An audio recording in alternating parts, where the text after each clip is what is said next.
അസ്സലാമു അലൈക്കും വറഹ്മത്തുള്ളാഹ്. 786 എന്താണ് 786?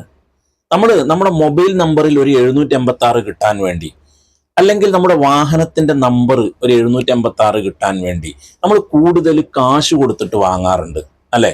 നമ്മളിതൊരു ഭാഗ്യ നമ്പറായിട്ടാണ് കണക്ക് കൂട്ടുന്നത്. നമ്മൾ പല സ്ഥലത്തും ഈ 786 എഴുതിയിട്ട് കാണാറുണ്ട്. ഉദാഹരണത്തിന് പള്ളിയിൽ, അതുപോലെ തന്നെ പള്ളി മിനാരങ്ങളിൽ, ചില മക്ബറുകളിൽ, ചില പതാക കൊടികളിൽ, അതുപോലെ തന്നെ ഈ കാണിക്ക ഭണ്ഡാരങ്ങളിൽ, ഇങ്ങനെ പല സ്ഥലത്തും നമ്മൾ 786 എഴുതിയിട്ട് കാണാറുണ്ട്. എന്നാൽ എന്താണ് 786? അതൊരു ആയത്താണോ, അല്ലെങ്കിൽ അതൊരു ഖുർആനാണോ? അതെങ്ങനെയാണ് വന്നത്? അതിനെക്കുറിച്ചാണ് നമ്മൾ ഇന്ന് നോക്കാൻ പോകുന്നത്. അപ്പൊ 786 കുറിച്ച് പറയുമ്പോൾ നമ്മൾ അറബി അക്ഷരമാലകളെ കുറിച്ച് നോക്കേണ്ടതുണ്ട്. അറബി അക്ഷരമാല 2 രൂപത്തിലാണുള്ളത്. ഒന്നാമത്തത് നിങ്ങളിതാ ഇവിടെ കാണുന്നത് പോലെ അലിഫ്, ബാ, ജീം, ദാല്, ഹാ, വാവ്, സാല് ഇങ്ങനെ തുടങ്ങുന്ന ഒരു അക്ഷരമാല. രണ്ടാമത്തത് നമ്മളിതാ ഇതുപോലെ നമ്മൾ സാധാരണ കാണുന്ന പോലെ അലിഫ്, ബാ, താ, സാ, ജീം തുടങ്ങുന്ന ഈ ഒരു അക്ഷരമാല. ഇതിൽ ഞാൻ ആദ്യം പറഞ്ഞ അക്ഷരമാലയിൽ തുടങ്ങുന്നത് അലിഫാണ്, അവസാനിക്കുന്നതോ ഗൈനാണ്. അപ്പൊ ഇതില് ഓരോ അക്ഷരങ്ങൾക്കും ഓരോ നമ്പറുകളുണ്ട്, അതായത് ഓരോ വാല്യൂകളുണ്ട്.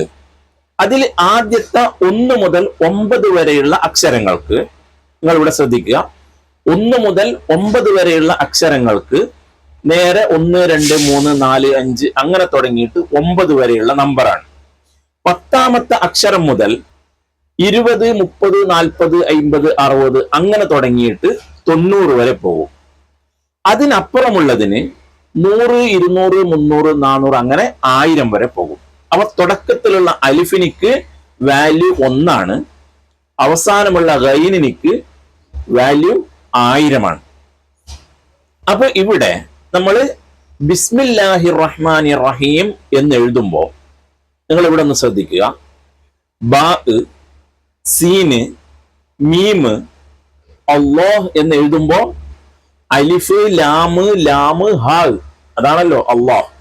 അപ്പൊ ഇവിടെ ഓരോ അക്ഷരത്തിനും ഓരോ വാല്യൂ നമ്മൾ കണക്കാക്കുമ്പോൾ, ഉദാഹരണത്തിന് ബിസ്മി എന്ന് എഴുതുമ്പോൾ ബാ എനിക്ക് 2, സീനിന് 60, മീമിന് എത്രയാ 40. ഇങ്ങനെ ഓരോ അക്ഷരത്തിന്റെയും ഈ വാല്യൂ ടോട്ടൽ കൂട്ടുമ്പോഴാണ് ഇത് 786 മാറുന്നത്. എന്നാൽ എന്തിനാണ് ഇതിങ്ങനെ എഴുതി വെക്കുന്നത്? അതായത് മുമ്പ് കാലത്തൊക്കെ ഈ പള്ളി മിനാരങ്ങളിൽ അല്ലെങ്കിൽ പള്ളിയുടെ ചുമരിലൊക്കെ ബിസ്മി എഴുതുന്നതിന് പകരം ഈ നമ്പർ ആയിരുന്നു എഴുതി വെച്ചിട്ടുണ്ടായിരുന്നത്. അതാണ് നമ്മൾ എവിടെയും ഈ ബിസ്മി എഴുതുന്ന സ്ഥലത്ത് 786 എഴുതി വെക്കുന്നത്. അതായത് പള്ളിയുടെ ചുമരിലോ എവിടെയും നമ്മൾ എന്താക്കാൻ പാടില്ല, ഖുർആൻ എഴുതി വെക്കാൻ പാടില്ല. ചില സ്ഥലത്ത് പള്ളിയുടെ ചുമരില്, അല്ലെങ്കിൽ ചില ആളുകൾ വീടിന്റെ ചുമരില് ഒക്കെ ഖുർആനുകൾ എഴുതി വെക്കാറുണ്ട്. അത് എഴുതി വെക്കാൻ പാടില്ല. ബഹുമാനപ്പെട്ട തഴവ മുഹമ്മദ് മുസ്ലിയാർ വളരെ വ്യക്തമായിട്ട് അത് പറഞ്ഞിട്ടുണ്ട്. ഖുർആന്റെ ലിപികൾ ഭിത്തിയിൽ എഴുതല്ലേ, നമ്മൾ മുമ്പ് ഒരു വീഡിയോയിൽ പറഞ്ഞിട്ടുണ്ട്. അത് പള്ളിയായാൽ പോലും എഴുതാൻ പാടില്ല എന്നാണ് ബഹുമാനപ്പെട്ടവർ പറഞ്ഞിട്ടുള്ളത്. അപ്പോ അങ്ങനെ ബിസ്മി എഴുതേണ്ട സ്ഥലത്ത് 786 വെച്ച് തുടങ്ങിയതായിരുന്നു. അപ്പോ ഞാൻ പറഞ്ഞു വന്നത് 786 എന്നുള്ളത് അത് ബിസ്മിയുടെ ഒരു സൂചകമാണ്. എന്നാൽ ബിസ്മി എഴുതേണ്ടതിന് പകരം 786 എന്ന് എഴുതിയാൽ ആ ബിസ്മിയുടെ ബറക്കത്ത് കിട്ടുമോ? അത് കിട്ടൂല. അവിടെ ബിസ്മി എഴുതിയിട്ടുണ്ട് എന്നുള്ള ഒരു ബോധ്യത്തിന് വേണ്ടി മാത്രമാണ് ആ ഒരു നമ്പർ അവിടെ നമ്മൾ കൊടുക്കുന്നുണ്ടാവുന്നത്. അതായത് ഒരു കല്യാണ ക്ഷണക്കത്ത് അല്ലെങ്കിൽ വേറെ എന്തെങ്കിലും ഒരു ലെറ്റേഴ്സ് ഒക്കെ നമ്മൾ എഴുതുമ്പോൾ നമ്മൾ അതിന്റെ മേലെ ഒരു 786 എഴുതും. അതെന്തിനാ? ഈ കടലാസ് നമ്മൾ ഒരു ആവശ്യം കഴിഞ്ഞ് കഴിഞ്ഞാൽ പിന്നെ വലിച്ചെറിയുന്നതായിരിക്കും. അപ്പൊ അവിടെ ബിസ്മി എഴുതിയാൽ അത് അദബുകേടായിട്ട് മാറും. കാരണം നമ്മൾ പല സ്ഥലങ്ങളിലും വലിച്ചെറിയും, അത് നജസിലും പറ്റപ്പോയി വീഴാൻ സാധ്യതയുണ്ട്.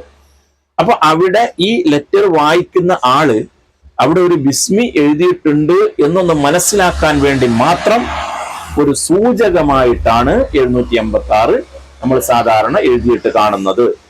അപ്പൊ ആ ബിസ്മിയുടെ ഒരു അടയാളത്തിന് വേണ്ടിയാണ് 756 എന്ന വാക്ക് ഉപയോഗിക്കുന്നത് കൊണ്ടാണ് നമ്മൾ ആ 756 നമ്മുടെ ഒരു ഭാഗ്യ നമ്പറായിട്ട് കണക്ക് കൂട്ടുന്നത്.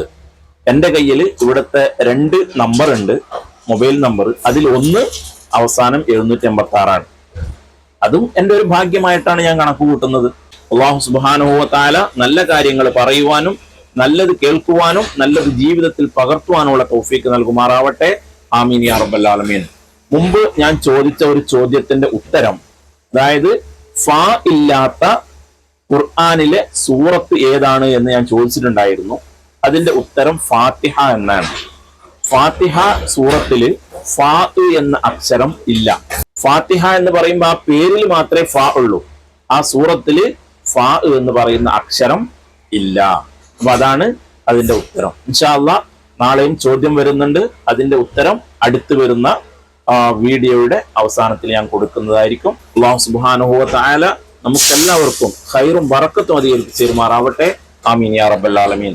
ദുആ കൊണ്ട് വസിയത്ത് ചെയ്യാണ്. അസ്സലാമു അലൈക്കും വറഹ്മത്തുള്ളാഹി.